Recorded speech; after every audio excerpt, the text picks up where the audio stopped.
Hey,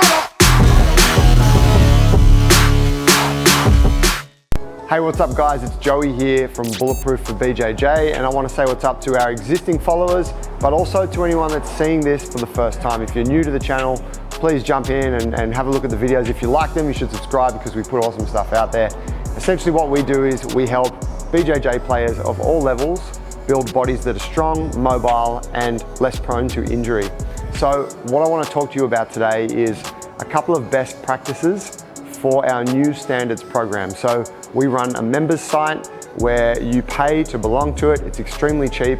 You get access to numerous different programs that we run. And we've recently released our latest program, which is called Standards. Now, it's a hybrid strength and mobility program. So it incorporates those two important aspects of your training into 3 simple workouts per week.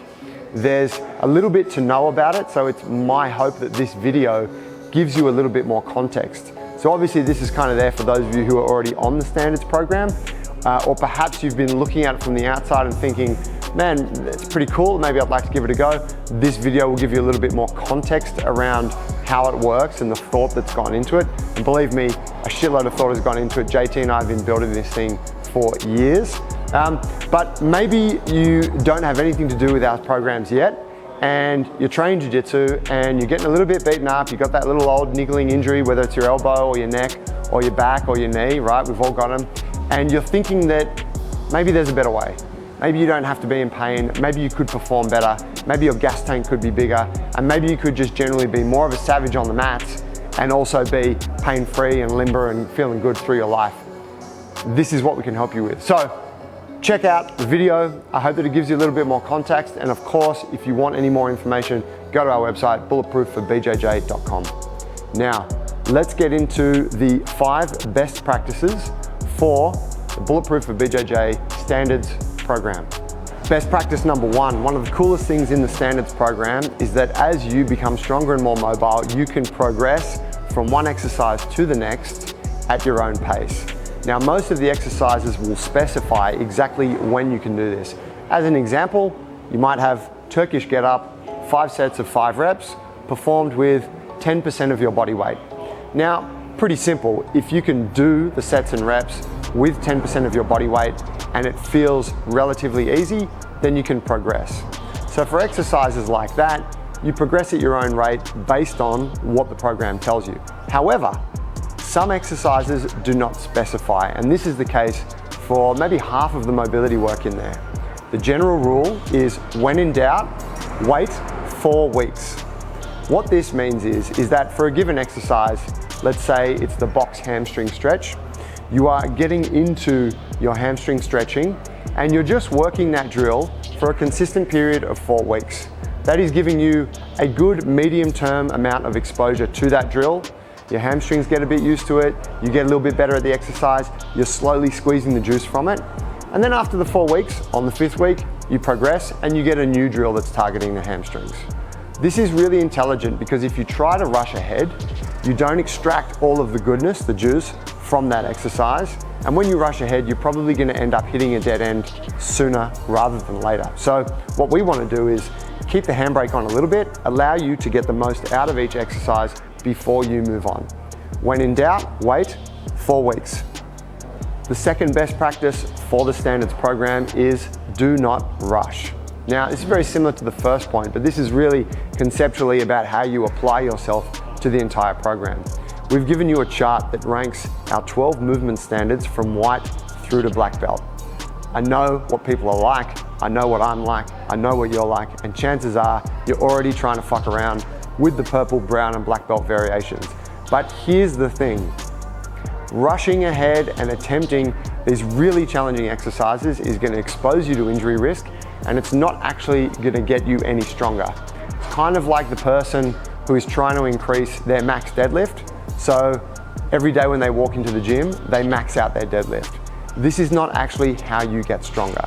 You become stronger by following an intelligent training process consistently over a long period of time.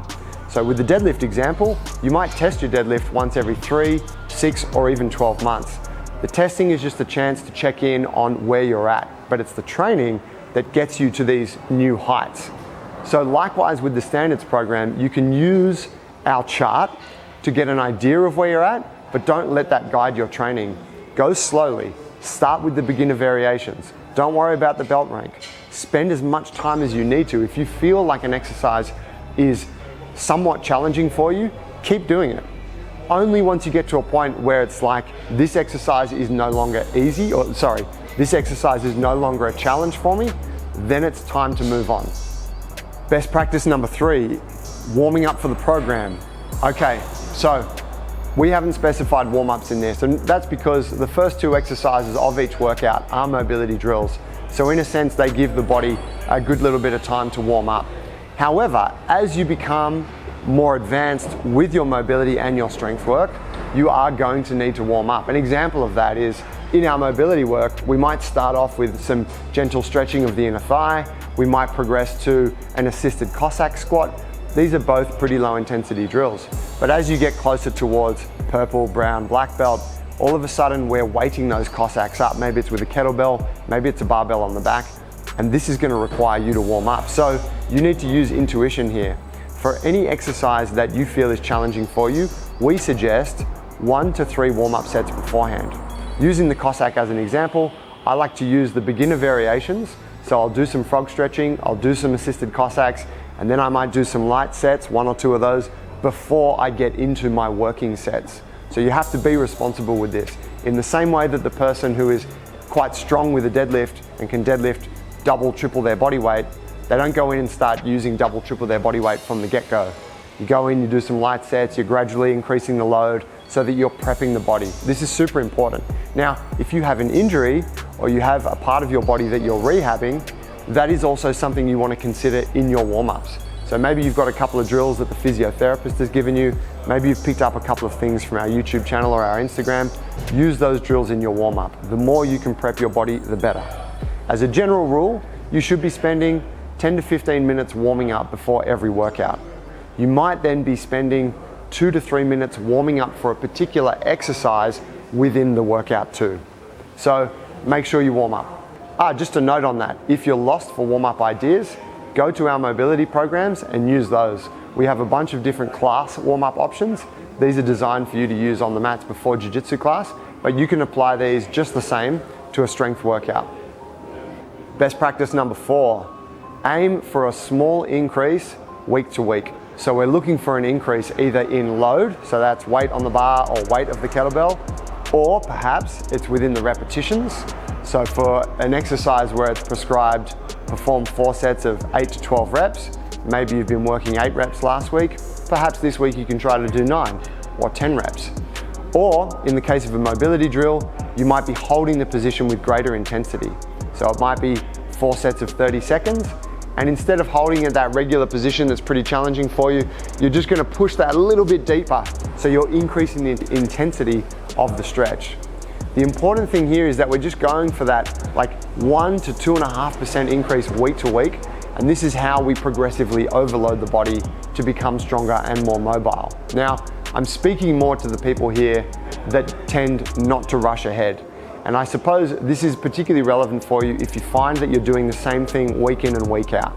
We need to apply this small amount of pressure to our training so that we are advancing and moving to greater heights. So do aim for that small increase week to week. Just a note on that, for the more advanced individuals, don't expect that you're going to be able to increase week to week forever. People who are newer to training will notice a faster curve of progress. However, people who are more advanced with their training, that curve will be a lot less flatter or less steep. And the idea there is that we've sort of eaten all of the low-hanging fruit and we're now reaching to further heights in order to become stronger and more mobile. So we need to give it a bit more time. So for the newer people, you can expect that honeymoon period to last maybe 6 to 12 months. For the more experienced individuals, slow it down, still try and get the increase, but know that it's not going to happen as quick for you. Best practice number 5, busting through plateaus. So we've designed the program to fit in with a standard jiu-jitsu player's schedule. Most of you want to train jiu-jitsu, you have a busy life, your priorities lie on the mats, and then obviously with your family, your work, and whatever else you like to do. Going to the gym 6 days a week is not really something that you want to do. You don't want to give your time to it. You'd rather spend that time at jiu-jitsu, right? So the way we design the program is so that it doesn't demand a lot of extra time commitment from you. This is why it's based around 3 workouts. And if you can complete those 3 workouts in a 7-day period, that's excellent. Or if you're a little bit more pressed for time, you can stretch that out to a 10-day period, right? Which would be 2 workouts per week. The downside to this approach is that for some exercises, you might need to practice them more. In the strength world, we call this volume. So for a given exercise that perhaps I've hit a bit of a plateau or a sticking point with, the magic key for me to bust through that plateau and start to progress again is training volume. Let's use the chin-up as an example. For some people, going from not having a chin-up to being able to do some reps of a chin-up is an extremely hard process. In the standards program, you will work on the chin-up and some accessory drills once within your training cycle. So that's once within the 7 or 10-day period. Now, if you find that you're not progressing with, let's use the example of the chin-up, we suggest that you practice the chin-up twice per week. So what you're doing there is you're doubling the training volume of that particular aspect of the program in order to get through the sticking point so that you can then begin to progress again. So keep this in mind. If you find that week after week, the needle's not moving for a particular exercise, double the training volume for that thing and see how it works for you. I hope that those 5 best practices help to give you a little bit more clarity around how to use the program. If you are using it and you're experiencing any issues at all, make sure you ask us the question. You can talk to us through our community group, which is on Facebook, or you can contact us directly, bulletproof@bjj.com, or through the Instagram, or even here on YouTube. JT and I are here to help, and this is why we provide this one-to-one support for anybody that's in our program. Now, if you're not in the program, I hope that this video gave you a little bit more clarity about the amount of effort that we go to in order to put the best content out there for our BJJ brethren. If you believe that becoming a little bit stronger and a little bit more mobile would benefit your jiu-jitsu, check out our program, go do the free trial, bulletproof@bjj.com. You get 7 days, you can run it all, and we hope that you can build a bulletproof body for BJJ.